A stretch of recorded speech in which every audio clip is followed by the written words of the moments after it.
Have you ever woken up, stared at the ceiling and wondered, what's the point of today? Not because anything's wrong, not because you're ungrateful, but because sometimes, especially after retirement or when the house is quiet and routines fade, the days begin to blur. You have time, but not always direction. And that's a strange kind of emptiness, one that's quiet, invisible, and heavy. If that sounds familiar, I want you to know something: you're not alone. So many of us experience that shift. After 70, when careers slow down, when friends pass or move, when the world seems to rush past us, we can feel like we've been gently set aside. But here's the truth: your purpose doesn't retire. It doesn't fade with age. It evolves. And when you learn how to feed it, life becomes vibrant again. In this video, we're talking about 7 things, simple, meaningful things that can reignite your sense of purpose. Even if you live alone, even if your calendar isn't full, even if you're still figuring out what this next chapter looks like. Let's start with the first one, because it's the heartbeat of purpose: being needed. Now, I don't mean being needed in the way you were in your 30s or 40s, running a household, raising kids, answering a work phone at all hours. I mean being needed in a quiet, human way. Someone depending on you for something small, something real.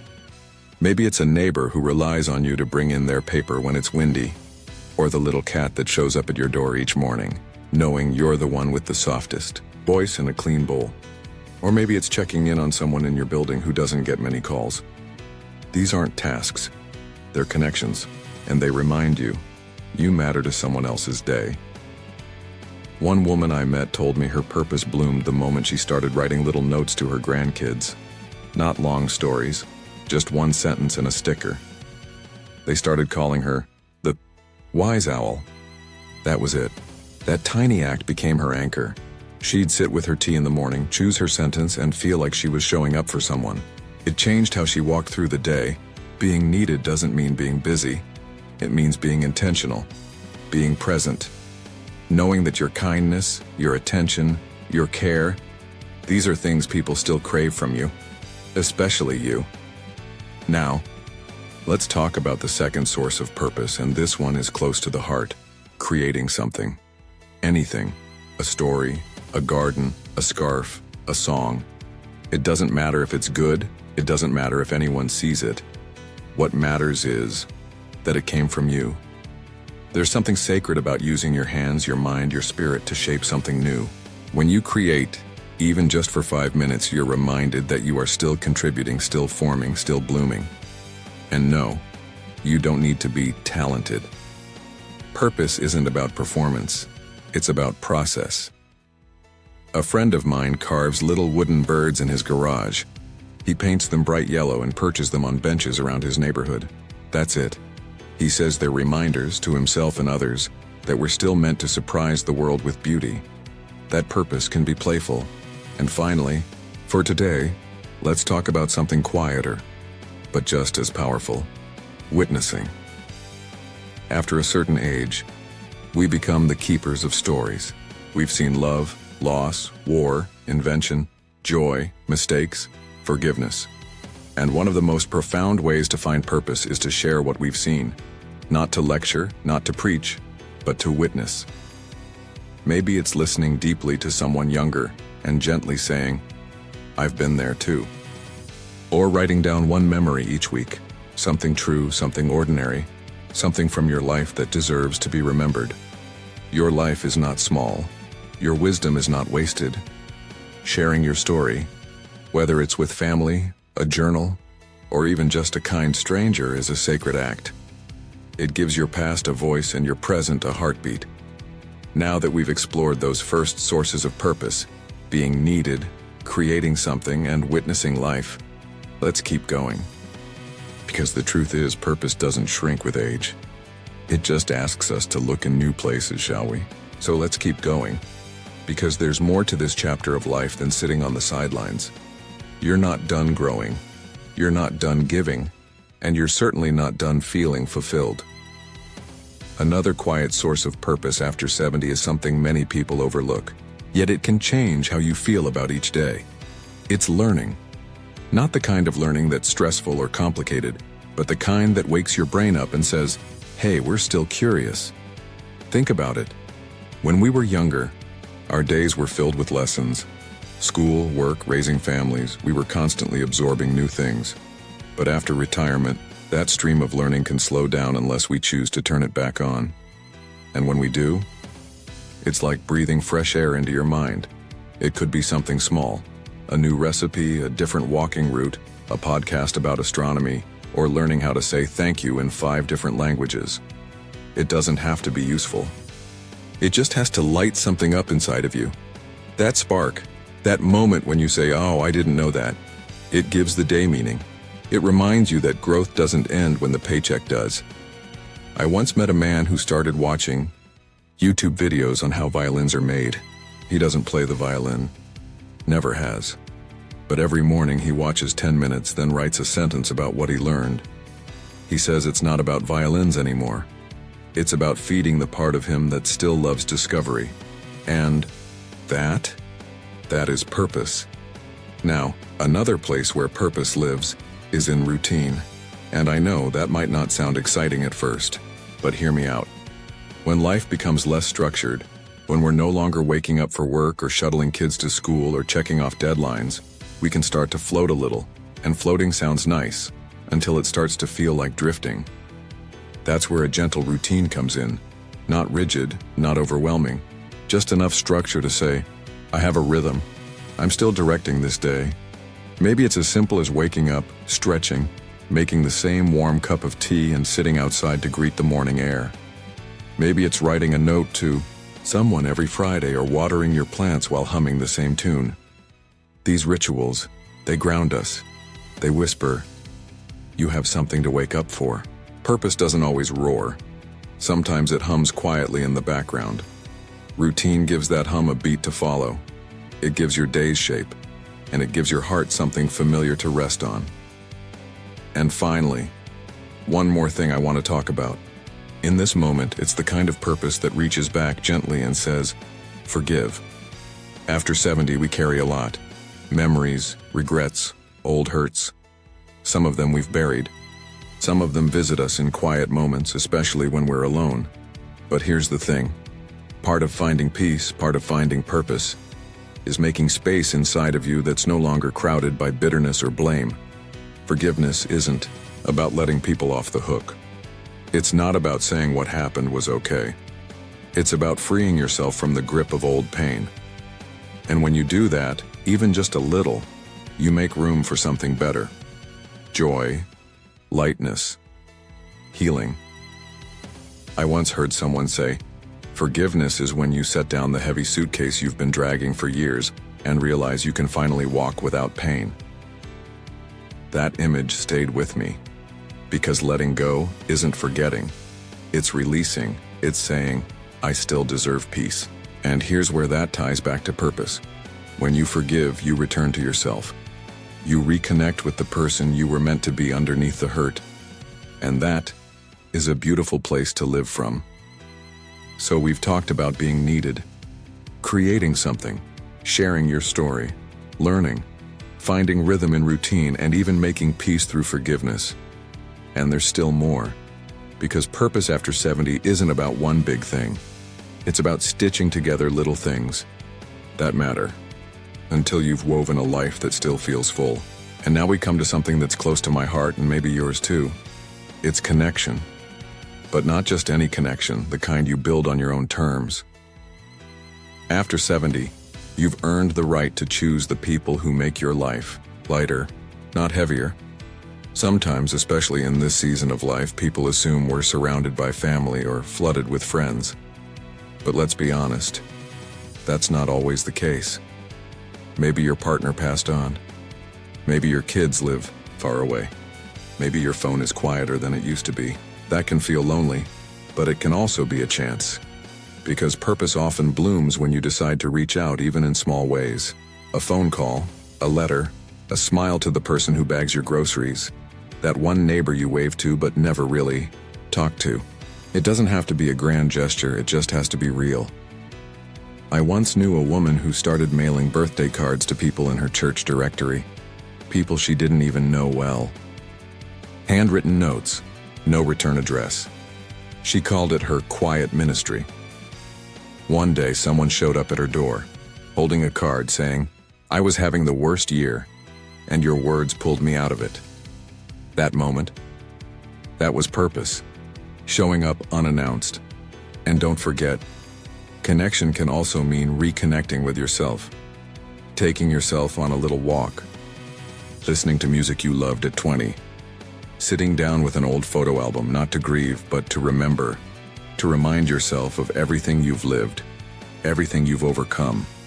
Your relationship with you is one of the most powerful places purpose can live. Now here's another layer that might surprise you. Being someone else's example. You may not realize it, but someone's watching you. It could be your grandchildren, your neighbor's teenage daughter, even a stranger who sees you walking every day.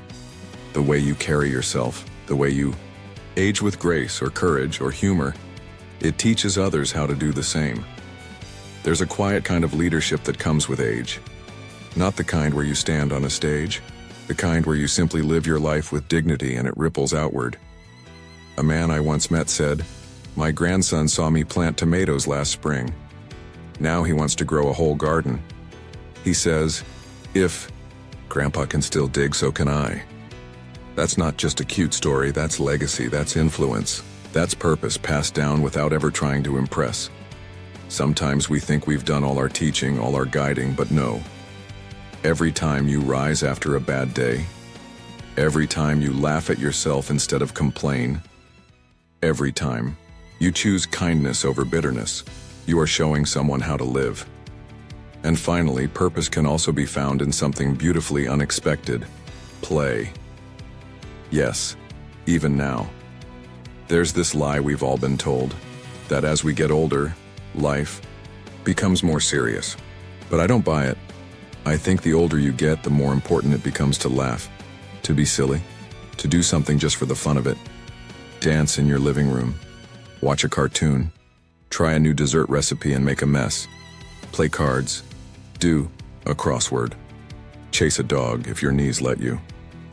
These aren't just distractions, they are reminders that life isn't only about doing things right. It's about doing things that bring light into the room. One of the most radiant people I've ever met was 87, lived alone, and wore red lipstick every Thursday, just because. She said, "It makes me feel like I'm about to go somewhere, even if I'm not." That's joy. That's play. That's choosing to wake up with a little sparkle, even if the world isn't watching. So whether it's laughing at your own jokes, painting with no plan, or telling a silly story for the 100th time, don't underestimate the healing power of play. Because when you let yourself enjoy life, you remind your heart that you're still in it. Let's keep walking through this together, because no matter your age, you deserve to feel lit up from the inside out. You deserve mornings with meaning, afternoons with joy, and evenings with peace. Purpose doesn't fade with age. It just takes a new form. And now, let's talk about something that may not sound exciting at first, but it's one of the most powerful ways to feel grounded. Routine. I know. Some people hear that word and think of boredom, but not the kind of routine I'm talking about. I'm talking about a rhythm to your day that feels like a soft drum beat in the background, something that gives you structure, even when the world around you feels uncertain. After retirement, or after a major life change like losing someone or moving homes, it's easy for the days to blur together. You wake up, and nothing has to happen. No clock to punch. No meetings to rush off to. At first it feels freeing, but then for many people it starts to feel empty. That's where your routine steps in, not as a chain around your neck, but as a lifeline. A way to say to yourself, my life still has shape, it still has rhythm, and I'm still showing up for it. You don't need to plan every minute of your day. Just pick 2 or 3 anchors. Maybe it's morning coffee on the porch, a walk after lunch, reading for half an hour before bed, something that gently says, this is my time and I'm choosing to be present in it. One gentleman I know sets out his clothes every night, even if he's not going anywhere. He says, "It helps me remember I'm still in charge of the day ahead. I get to wake up with purpose." And that small act, done with care, becomes a declaration of self-respect. Now, let's go one step deeper. Because purpose is not only about what you do, it's also about what you believe. At this stage in life, when you've seen so much and felt so deeply, you have something incredibly valuable: perspective. You can look at the world and say, "This matters. This doesn't. Here's what I've learned." And maybe one of the most beautiful things you can do is pass that wisdom along. You don't need a platform, you don't need a microphone. You just need your voice, your experience, and someone willing to listen. You might not realize this, but a short story from your life, a challenge you overcame, a lesson you learned the hard way, can change someone else's path. Maybe you sit with a grandchild or a neighbor and say, "Here's how I got through my hardest year." Or maybe you write it down in a journal, or record a voice note, or speak it into a camera, even if no one else hears it yet. It's about honoring your story and recognizing it still matters. Even the things you think are small can be someone else's light. The way you navigated heartbreak, the joy you found in forgiveness, that one moment when you chose courage instead of comfort. These are seeds. And when you plant them, they grow, sometimes in people you'll never even meet. And here's the best part. When you tell your story, when you reflect on your life and offer it freely, you begin to see yourself differently. Not just as someone who's lived a long life, but as someone who's shaped one. That shift, that realization, it's one of the most powerful sparks of purpose there is. So if you've ever sat alone and wondered, "What am I even here for now?" I want you to know, you are here to remind us all of what really matters. You are a living library of love, loss, learning, and laughter. You are someone who still has something to give, not just because of what you've done, but because of who you are becoming. Right now, we've touched on connection, play, kindness, routine, and storytelling. But we're not quite done yet. There's still one more thread to weave in before we wrap this journey together. Now let's talk about something that gets overlooked far too often when we talk about purpose, and that's beauty. Yes, beauty. Not in the magazine sense, not in the fashion or wrinkle cream sense. I mean the kind of beauty that you notice, the kind that stops you for a moment and says, "Look at that." A color, a sound, a gesture, a light in someone's eyes. I can't tell you how many times I've watched an older friend of mine pause and say, "Do you see the way the sun hits that window?" And I'll be honest, at first I didn't. I was too busy moving, checking my phone, thinking ahead. But once I started letting myself slow down and look for it, it changed everything. You see, when you train your eyes to notice beauty, your brain follows, your heart follows. You start finding small moments of joy where others see nothing at all. And that right there, that is purpose. It's purpose to say, this day, this hour, this very minute, is worth being awake for. So I started doing something, and maybe you'll try it too. I call it one beautiful thing. Every day, no matter what mood I wake up in, I set out to find just one beautiful thing. Sometimes it's the smell of fresh toast. Sometimes it's the way someone laughs in a cafe. One day it was just a single yellow flower pushing up through a crack in the sidewalk. But every time I find it, I whisper, "Thank you." And that whisper grounds me. It lifts the fog. It reminds me I'm still part of the world, not just watching it go by. And when you start to do this regularly, your entire world changes color. You feel lighter. You speak softer. You smile more often. That tiny shift of becoming someone who sees beauty gives you a sense of meaning you can't quite explain. But you feel it in your bones. Now we've talked about relationships, playfulness, service, storytelling, and beauty. But I want to close with one final note. Something quiet, something simple, something that may surprise you. Because sometimes, The most powerful thing you can do at this stage of life is simply show up. Show up for yourself, for your morning, for your little walk, for your cup of tea. It doesn't need to be grand, it doesn't need to impress anyone.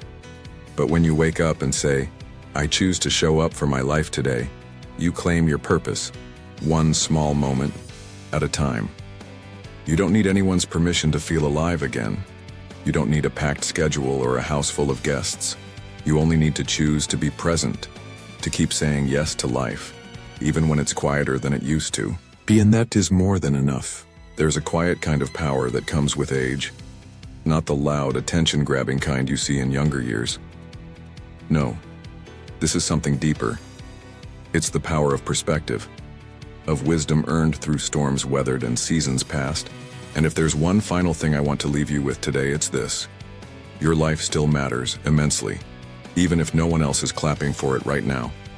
You don't need a title, a job, or an audience to be meaningful. You are meaningful. Right here, right now. Purpose at this stage of life isn't about building something big.